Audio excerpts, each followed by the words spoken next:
Halo semuanya, baik. Di sini kami dari kelompok 7 akan menjelaskan tentang materi perdagangan luar negeri dari mata kuliah Teori Ekonomi Makro yang diampu oleh Ibu Yunita Astikawati SEMM. Lalu di sini kami akan memperkenalkan diri, mulai dari saya Stefanus Andrian. Saya Yohanes Elpra.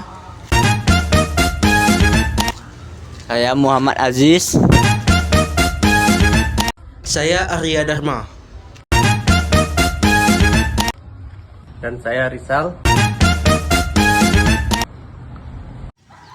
Oke, baik. Mari kita sama-sama mengenal perdagangan luar negeri. Setiap negara pada dasarnya tidak dapat memenuhi seluruh kebutuhan sendiri. Perbedaan sumber daya alam, teknologi, iklim, dan keterampilan tenaga kerja antar negara mendorong terjadinya pertukaran barang dan jasa lintas batas negara. Pertukaran inilah yang disebut sebagai perdagangan luar negeri atau perdagangan internasional. Mengapa perdagangan luar negeri itu penting? Ada beberapa alasan mendasar mengapa negara melakukan perdagangan dengan negara lain. Antara lain untuk memperoleh barang yang tidak dapat diproduksi sendiri, memanfaatkan efisiensi produksi antar negara, memperluas pasar bagi produk dalam negeri, serta mendorong transfer teknologi investasi. Oke, baik, kita lanjut ke perdagangan luar negeri dan pendapatan nasional. Dalam perekonomian tertutup, pendapatan nasional yang dipengaruhi oleh konsumsi, investasi, dan pengeluaran pemerintah. Namun kenyataannya hampir seluruh negara di dunia menjalankan perekonomian terbuka, sehingga persamaan pendapatan nasional perlu memasukkan unsur perdagangan luar negeri, yaitu Y adalah pendapatan nasional sama dengan C adalah konsumsi rumah tangga, ditambah I investasi, ditambah G adalah pengeluaran pemerintah, ditambah X kurang M adalah net ekspor. Dari persamaan tersebut terlihat bahwa net ekspor yang positif akan menambah pendapatan nasional, sedangkan net ekspor yang negatif akan menguranginya. Inilah sebabnya banyak negara berupaya mendorong ekspor sebagai salah satu strategi pertumbuhan ekonomi. Lalu, angka pengganda perdagangan luar negeri.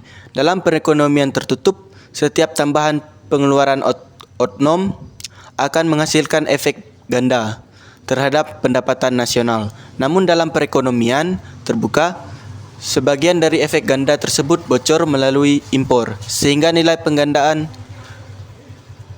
menjadi lebih kecil dibanding perekonomian tertutup. Secara sederhana, semakin besar kecenderungan mengimpor suatu negara, semakin kecil pula efek penggandaan dari setiap tambahan pengeluaran domestik. Baik, ada beberapa teori dasar perdagangan internasional. Itu yang pertama ialah teori keunggulan absolut Adam Smith.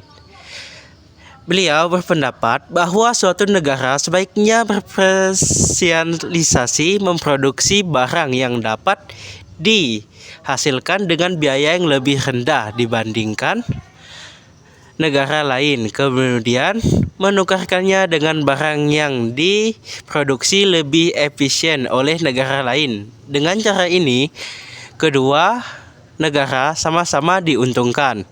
Yang kedua ialah teori keunggulan komparatif, yaitu dari David Ricardo. David Ricardo menyempurnakan gagasan Smith dengan menunjukkan bahwa suatu negara dapat memperoleh manfaat dari perdagangan sekalipun tidak unggul secara absolut dalam memproduksi barang apapun, kecuali terletak pada biaya kesepakatan. Setiap negara sebaiknya berspesialisasi pada barang yang biayanya kesempatannya paling rendah dibandingkan negara mitra dagangnya. Baik, di sini saya akan menjelaskan neraca pembayaran dan nilai tukar. Seluruh transaksi ekonomi antara produk suatu negara dan produk negara lain dicatat dalam rencana pembayaran Neraca ini terdiri atas dua komponen utama. Neraca belajar mencatat transaksi ekspor impor barang dan jasa, pendapatan, transaksi serta transfer. Neraca modal inisial mencatat aliran investasi dan modal antar negara. Aktivitas perdagangan luar negeri tercermin langsung pada pada rencana belajar ketika ekspor melebihi impor. Negara belajar berada dalam kondisi surplus. Sebaliknya, ketika impor melebihi ekspor, neraca belajar mengalami defisit. Hubungan antara nilai tukar, aktivitas ekspor dan impor juga mempengaruhi peminat dan penawaran mata uang di pasar.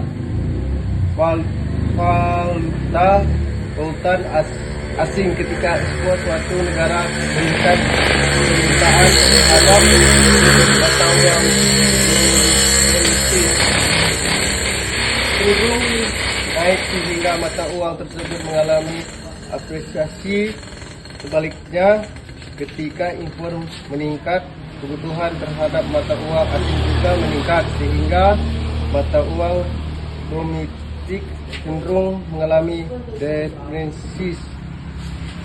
Dalam sistem kurs mengembang,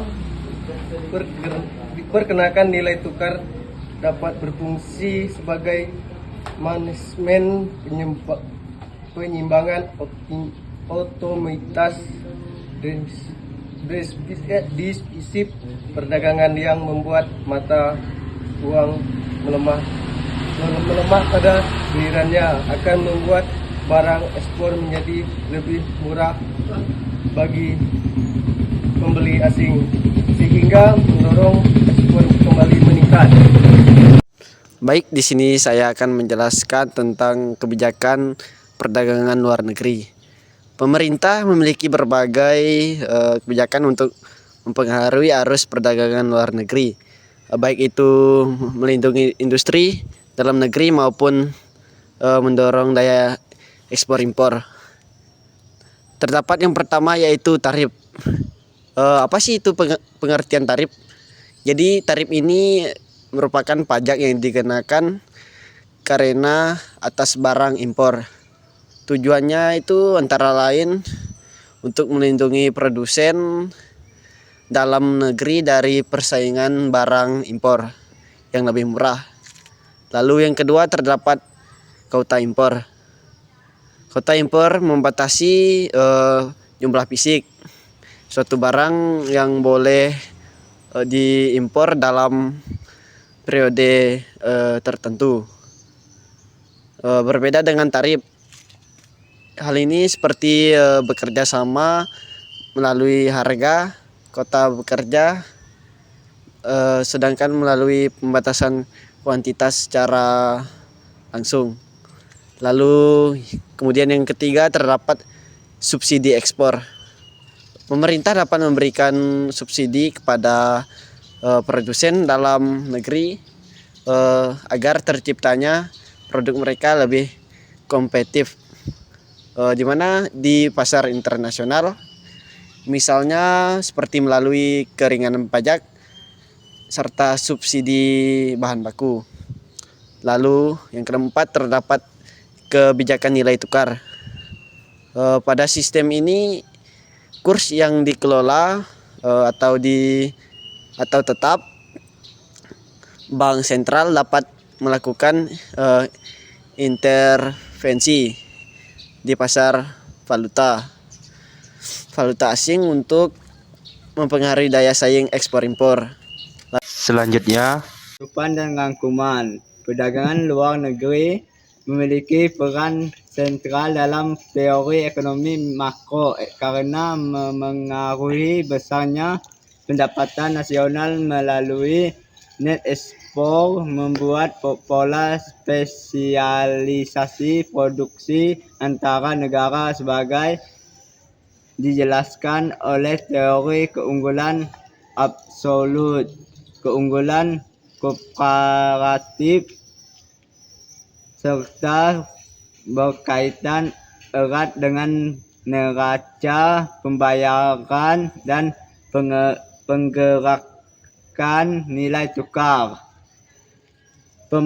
Pemerintah dapat memengaruhi arah dan volume perdagangan luar negeri melalui berbagai instrumen kebijakan, mulai dari tarif, kuota, subsidi ekspor, hingga kebijakan nilai tukar dan perjanjian dagang. Pemahaman yang baik atas topik ini menjadi dasar penting sebelum mempelajari topik ekonomi makro yang lebih lanjut seperti model.